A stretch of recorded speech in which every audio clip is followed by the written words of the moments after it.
मैं जितेंद्र जैन और आप देख रहे हैं खबर समय जगत। आइए नजर डालते हैं आज की कुछ ताजा तरीन खबरों पर।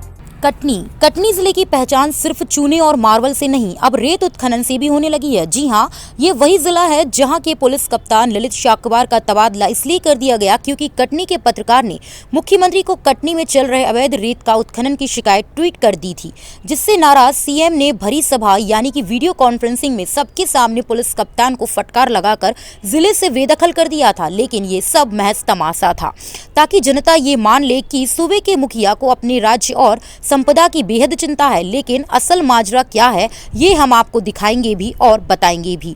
अब देखिए इस नज़ारे को जो सीएम के नाराजगी के बाद कटनी जिले की शोभा बढ़ाती नजर आ रही है। जी हां, ये तस्वीरें इस बात की तस्दीक करती हैं कि सूबे के मुखिया की नाराजगी और पुलिस कप्तान के तबादले के बाद कितना बदलाव आया है। ये नज़ारा है कटनी के बड़वारा थाना क्षेत्र के लालपुर घाट का, जहां नेशनल ग्रीन ट्रिब्यूनल के गाइडलाइन और मध्य प्रदेश पर्यावरण सिया की शर्तों की धज्जियां उड़ाई जा रही हैं। आप खुद ही देख लीजिए इस नज़ारे को, जिसमें दो पोकलिन मशीनों के जरिए रैंप बनाकर नदी की छाती को छलनी करने का काम किया जा रहा है।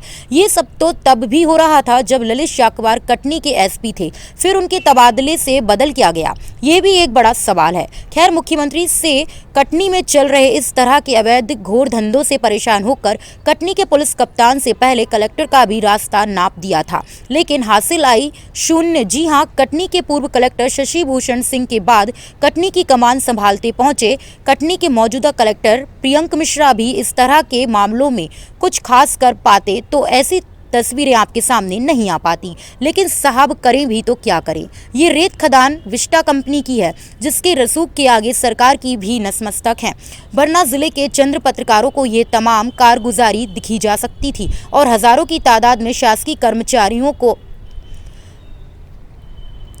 वरना जिले के चंद पत्रकारों को ये तमाम कारगुजारी दिख जाती और हजारों की तादाद में शासकीय कर्मचारी को ये सब कुछ नजर क्यों नहीं आता। इस तरह के तमाम सवाल हैं जो इस बात की तस्दीक करते हैं कि जिले में चल रहे अवैध रेत के कारोबार को रोकना सरकार और उसके नुमाइंदों के बूते की बात नहीं है। खास बात तो ये है कि पानी पीकर सरकार को कोसने वाले क्षेत्र के विधायक को भी नहीं पता है कि उनके इलाके में इतने बड़े पैमाने पर अवैध रेत का उत्खनन चल रहा है। आप खुद सुन लीजिए इलाके के विधायक विजय राघवेंद्र सिंह की जुबानी, जो बड़ी मासूमियत से बताते हैं कि कोशिश कर रहे हैं कि उन्हें इस बात की भनक भी नहीं है कि इलाके में क्या हो रहा है। अलबत्ता मौजूदा सरकार को कोसने में विधायक जी ने कोई कोर कसर नहीं छोड़ी है। इसमें मीडिया के माध्यम से मुझे ये सूचना मिली है, कुछ वीडियोस भी मीडिया में इसमें आए हैं, तो अभी के स्थिति में मैं यही कह सकता हूँ कि इसका हम एक बार सत्यापन कराएंगे अपनी माइनिंग की टीम के द्वारा। क्या वो जो लोकेशन है वहाँ पे जो खदान है वो वैध है या अवैध है, यदि वैध है तो क्या जिन नियमों के तहत उनको परमिशन दी गई है उसका पालन किया जा रहा है कि नहीं किया जा रहा है।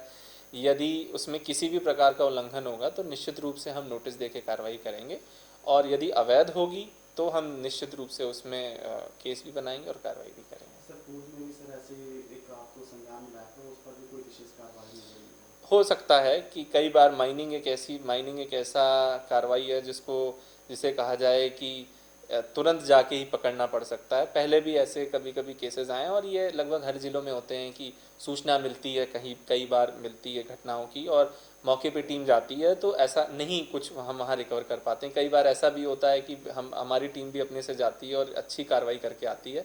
तो मैं इसमें भी इस स्तर पे ही कह सकता हूँ कि हम प्रतिबद्ध हैं अपने स्तर पे कार्रवाई करने के लिए। बिल्कुल हमारा इंटेंशन बिल्कुल क्लियर है, वैध को संरक्षण देना है और अवैध के खिलाफ कार्रवाई करनी है। सर, वैसे हो सकता है मौके पे अधिकारी जाते हैं, उस समय गाड़ियाँ न मिलती हैं, लेकिन रैंप जो बने हुए हैं वो तो आज भी एक माह पहले भी आप बिल्कुल अगर वहाँ पे ऐसी कोई संरचना होगी और उसको हम फिर से सत्यापन करा लेंगे, यदि हमें वहाँ कोई नहीं मिलेगा और अगर वो अवैध होगी तो हम बिल्कुल उन संरचनाओं को हटाएंगे। सर, जिले में सर विस्टा काम दिख रही है और वो उसके द्वारा अवैध तौर से नाके बनाए हैं, उस पर कोई कार्रवाई नहीं की गई? नहीं, ये जो इशू आप बता रहे हैं इसके बारे में शासन से हम चर्चा कर रहे हैं और निश्चित रूप से इस मामले पे हम जो भी वैध कार्रवाई होगी वो आने वाले समय में करेंगे। हाँ, मैं उसी के बारे में बात कर रहा हूँ। उसमें हमने जब रेत का मामला आता है किसी भी उत्खनन के मामले में, तो जब मीडिया से ब्रीफ करने का वो होता है अधिकारियों का, तो संबंधित विभाग से बचते बचाते नजर आते हैं अधिकतर। नहीं, आप बताइएगा कौन बचते बचाते नज़र आए हैं, हम उसको माइनिंग प्रदूषण इनको लेकर मैं कई बार लोगों से संपर्क किया। ठीक है, ठीक है। कटनी से खबर समय जगत के लिए जिला ब्यूरो चीफ हसन रशीद की report. For latest news, subscribe to our channel and press the bell icon.